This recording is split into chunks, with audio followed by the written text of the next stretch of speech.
안녕하세요. 영원한 자주국방 정확한 국방 소식 전해드리는 한국 국방 뉴스입니다. 구독, 좋아요, 알림 설정 후원 감사합니다.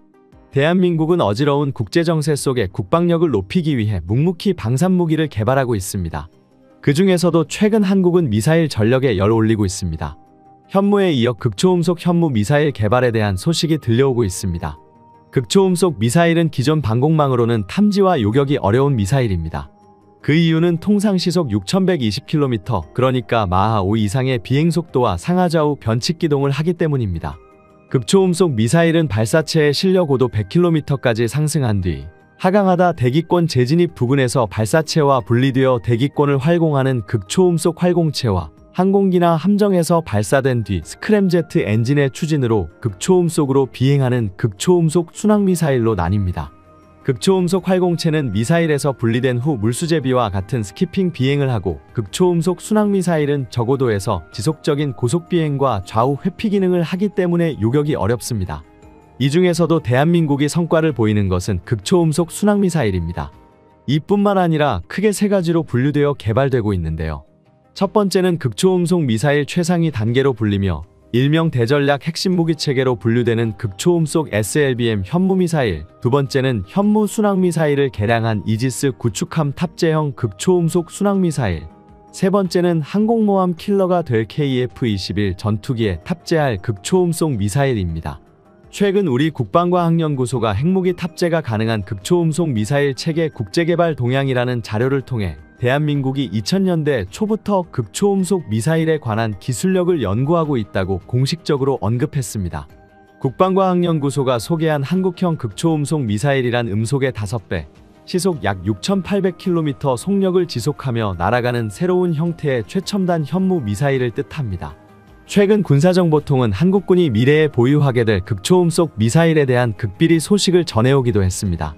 대한민국은 적극적으로 극초음속 미사일에 대한 기초적 기술력을 연구하고 있습니다. 현재 한국은 현무미사일의 도안으로 극초음속 대륙간 현무미사일 개발을 진행하기 위한 기초를 다지고 있습니다.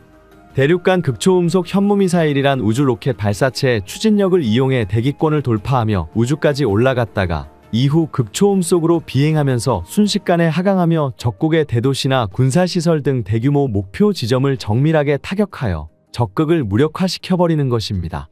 이론만 따지자면 극초음속 탄도미사일의 탄도 속력은 발사체 탄도미사일 엔진의 능력에 따라 마하 20 시속 24000km 이상으로 지구상에 존재하는 무기 중 가장 빠른 속력을 낼 수 있습니다. 대한민국은 일전에 누리호를 완성했습니다. 사거리 해제 직후 쏘아올린 누리호 1호는 한국과 8600km 떨어진 호주 해역에 불시착하고 말았는데요. 일각에서는 이것이 군사실험 아니냐는 반발이 있었습니다. 그 정도로 대한민국은 사거리를 늘리는 기술이 발달되었으며 속력도 이에 맞춰 빠르게 성장하는 추세입니다. 한국형 극초음속 글라이딩 탄두는 매우 복잡한 형상을 지니고 예측할 수 없는 비행이 가능해 적군의 레이더망과 욕격미사일을 완벽하게 회피하며 목표 지점을 향해 발사된 탄두는 극초음속의 속력을 유지한 상태로 초음속 전투기처럼 제한 없이 활동하는 게 가능하며, 현대의 기술적 한계로 인해 미국과 러시아도 사실상 욕격이 매우 까다롭다고 알려져 있습니다. 이러한 극초음속 미사일 탄도에 전술핵무기라도 탑재하게 된다면 정말로 대전력은 무기를 한국이 보유하는 것과 마찬가지인데요. 이처럼 상상을 초월하는 속력과 파괴력으로 인해 모든 종류의 방공망과 요격미사일은 한국 앞에서 무력해지며, 마하 20 이상의 극초음속 탄도 미사일은 전 세계에 존재하는 모든 미사일 방어 체제를 가볍게 털어버릴 수 있습니다. 과거에는 한미 미사일 지침에 의해 한국군이 미사일을 연구하기 까다롭다는 문제가 있었지만, 이와 관련한 제한이 완전히 사라지면서 현무 미사일을 활용한 극초음속 탄도 미사일의 개발 계획이 시동을 걸었습니다. 2027년 후반까지 극초음속 탄도 미사일에 관한 기초적인 개발 계획을 완료할 예정이며, 이것은 국방과학연구소에서 현무6, 현무탄도 미사일 개발과 병행할 가능성이 굉장히 높습니다. 현무미사일이 먼저 완성된다면 현무미사일의 동체를 활용한 극초음속 탄도 미사일 개량화도 충분히 가능합니다. 현재까지 국방위원회가 발표한 자료를 보면 앞서 말했던 극초음속 공대지 미사일과 극초음속 순항 미사일 등 2020년대 중반까지 개발 완료 후 실전 배치 단계에 들어갈 두 가지 형태의 극초음속 미사일의 개발을 완료하고 여기서 배우고 습득한 기술력을 현무식스 미사일의 탄두에 적용시켜 한국형 극초음속 탄도 미사일 개발에 들어갔습니다.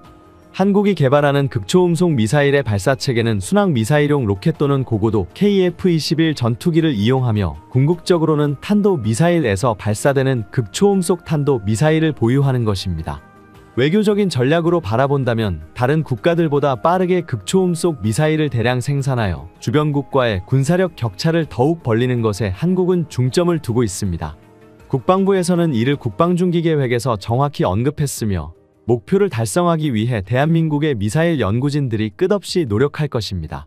한국산 극초음속 순항 미사일은 적어도에서 최대 마하 15 정도까지 속도를 낼 수 있으며 국방부의 발표를 보듯 한국군이 개발하는 극초음속 미사일은 마하 15의 속력을 궁극적인 목표로 두고 끊임없이 연구를 지속하고 있습니다. 한국군이 운용하는 이지스 구축함 발사형 극초음속 순항미사일의 주요 표적은 적국의 군함과 항구시설, 군사기지와 공항 주요 설비 시설이 포함됩니다.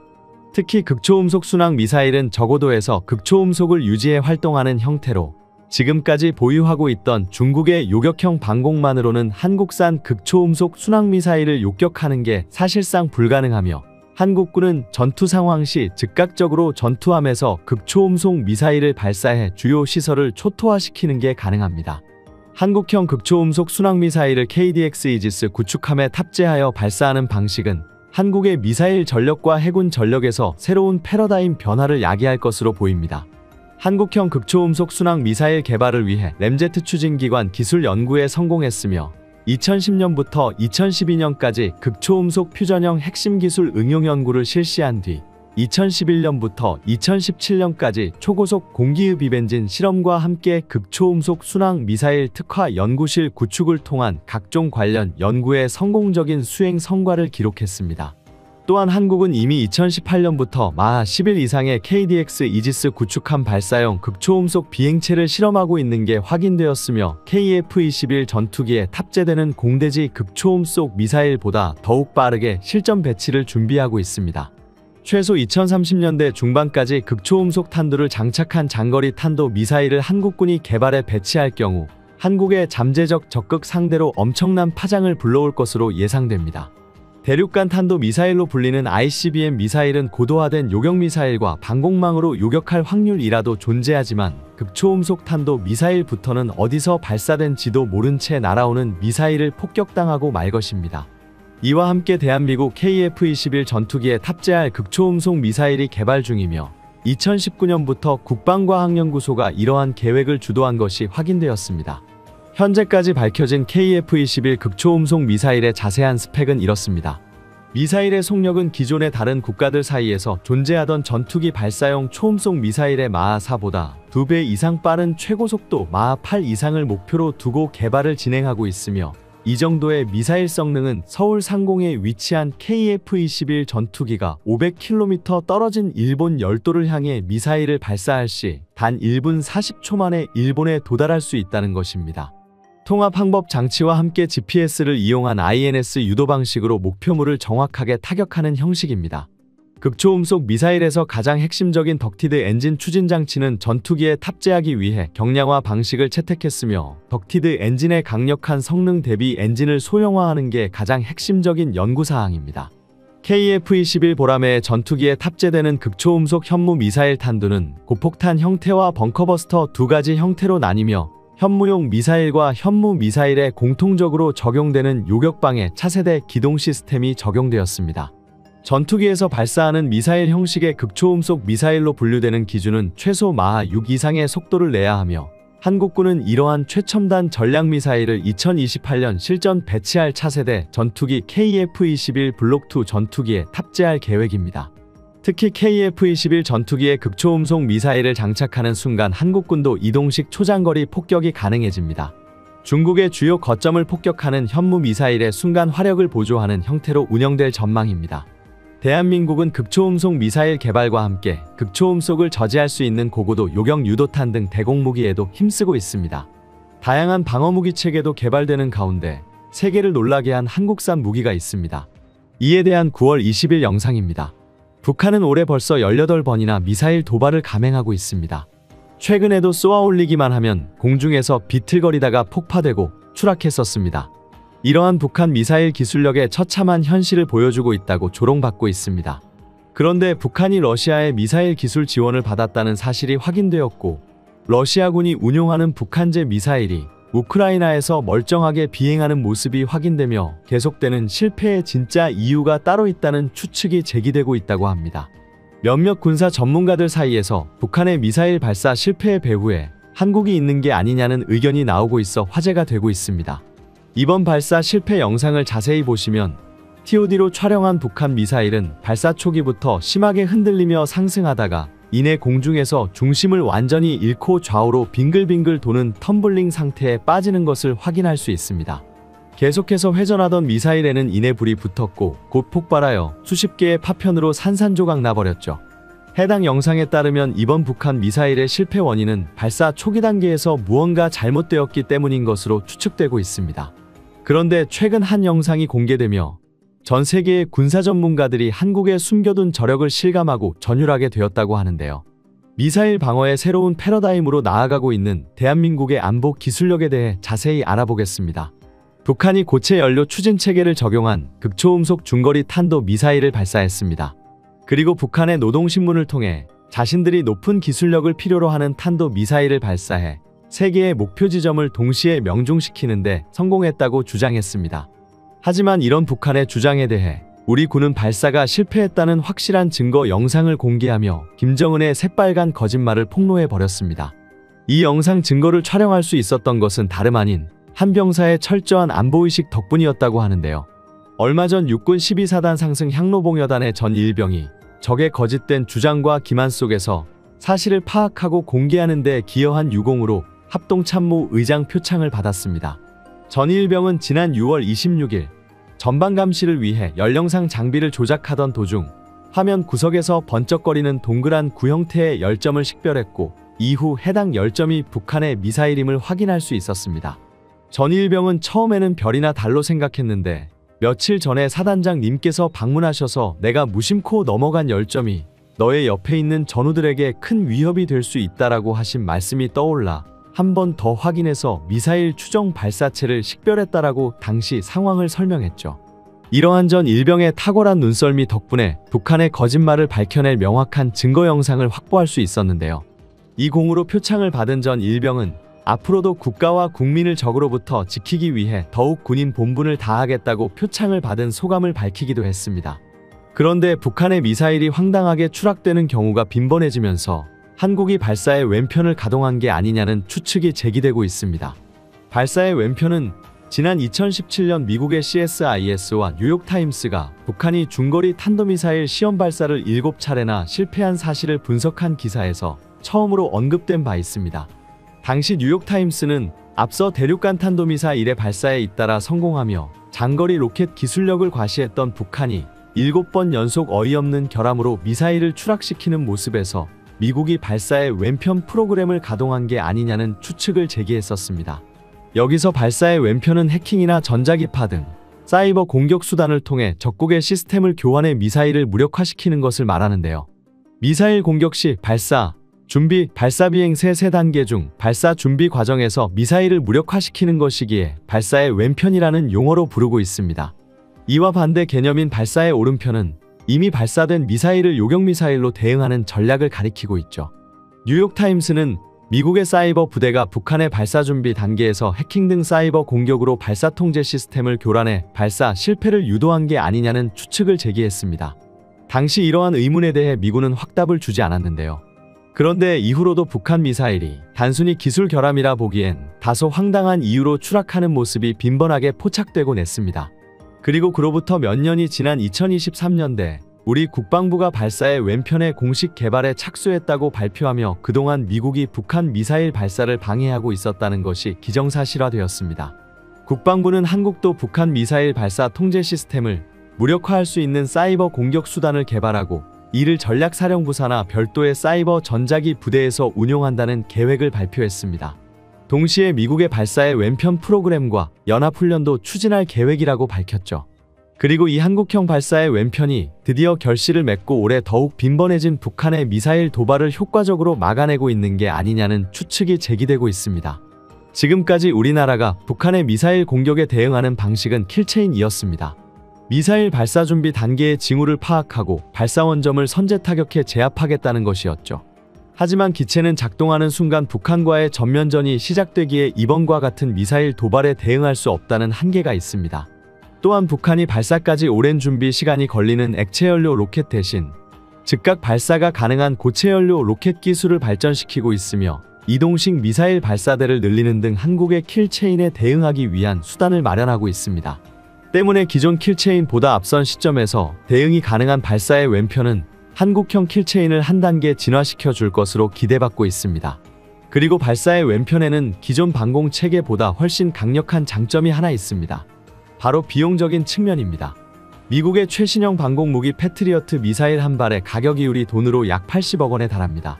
고고도 요격 미사일 사드는 발당 가격이 150억 원에 달하며 국산 방공 미사일 천궁2는 훨씬 저렴하다고 하지만 사실상 15억 원이 넘습니다.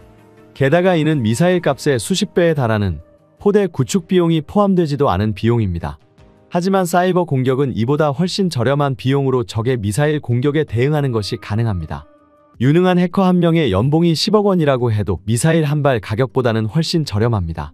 이 때문에 국방비 부담에 시달리고 있던 미국에서도 적극적으로 발사의 왼편 개발에 나섰었고 한국은 전면전에 대한 부담 없이 북한의 미사일을 떨어뜨릴 수 있는 수단을 얻게 되었습니다. 그런데 한국형 발사의 왼편 체계가 자리 잡았다는 사실이 드러난 것은 아이러니하게도 얼마 전 있었던 휴민트 신상정보 유출 사건 때문이었는데요. 얼마 전 국군정보사령부의 군무원에 의해 해외와 북한에서 활동 중인 휴민트들의 신상정보가 북한과 중국으로 유출되었다는 사실이 밝혀졌습니다. 이로 인해 대북 첩보 요원들 중 상당수가 연락이 두절되었고 해외 각지에 파견된 정보작전 요원들도 긴급히 귀국시켜야 했습니다.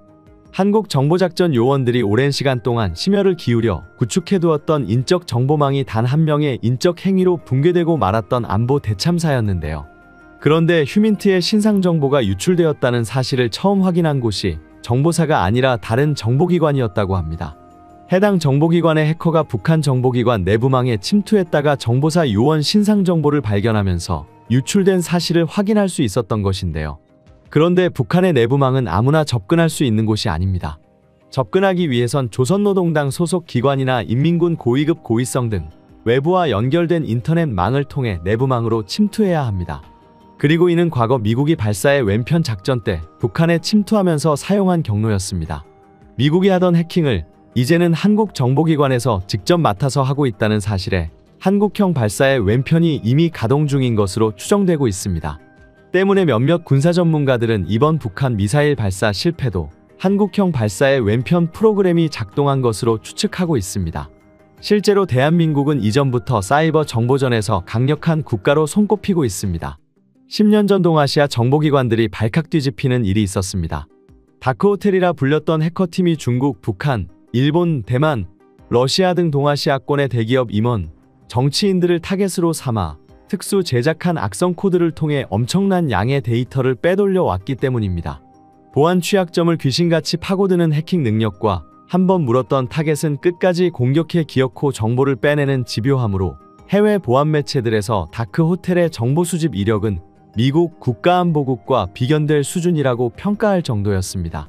당시 세계 보안 언론들은 해당 해커 집단의 배후를 한국으로 예상했습니다. 그 이유는 공격에 사용된 프로그램 코드 내부에서 한글이 발견되었기 때문인데요. 이로 인해 북한이나 한국의 소행일 가능성이 높다고 주장했는데 주로 동아시아에서 활동하며 북한까지 타겟으로 삼았다는 점을 생각했을 때 해당 사건의 배후가 한국이라고 많은 보안 매체들이 확신했습니다. 또 과거 콘이라는 머레어가 북한과 러시아를 공격했었는데 공격 방식이 유사해 이 역시 다크호텔의 소행으로 추측되고 있습니다. 이렇게 악명을 떨치던 다크호텔은 2010년대 후반 들어 활동을 하지 않는 것처럼 보이다가 2020년대 들어 다시 활발한 활동을 하고 있다고 합니다. 바로 중국과 일본에 대한 사이버 공격의 배후로 다크호텔이 지목된 것입니다.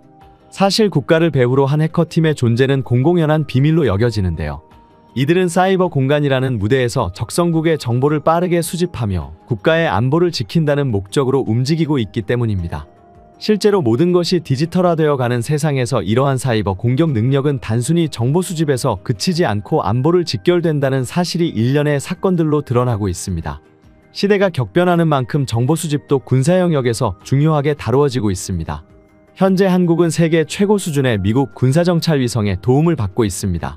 하지만 북한의 특이 동향을 파악하고 대응하기 위해서는 적시성이 중요합니다. 한국이 미군 정찰 위성을 필요할 때 마음대로 쓸 수 없다는 근본적인 한계로 인해 대한민국은 독자 정찰 위성 확보까지 진행한 상태입니다. 그만큼 정보력은 자주국방의 중요한 부분입니다. 국방부는 군정찰 위성은 한국형 삼축체계의 기반이 되는 핵심 전력으로 북한 핵, 미사일 위협에 대응하는 킬체인 역량을 강화하기 위한 초석이 될 것이라고 설명하였습니다. 한국이 쏘아올린 정찰 위성은 킬체인에 필요한 눈구시를 하게 되며 북한의 핵시설과 이동식 핵미사일을 30분 이내에 무력화시킬 것입니다. 킬체인을 작동하기 위해서는 24시간 북한의 핵심 시설을 감시하는 정찰 위성, 무인정찰기, 조기 경보기가 필수적입니다. 대한민국이 진정한 자주국방을 이루기 위해서는 정보력의 독립이 필요합니다. 또한 북한에 제대로 대응하기 위해 가공할 미사일 개발까지 병행되어야 할 것입니다. 지금까지 한국 국방 뉴스 시청해주셔서 감사합니다. 구독, 좋아요, 알림 설정 해두시면 언제나 좋은 소식 전해드리겠습니다. 즐거운 하루 보내세요.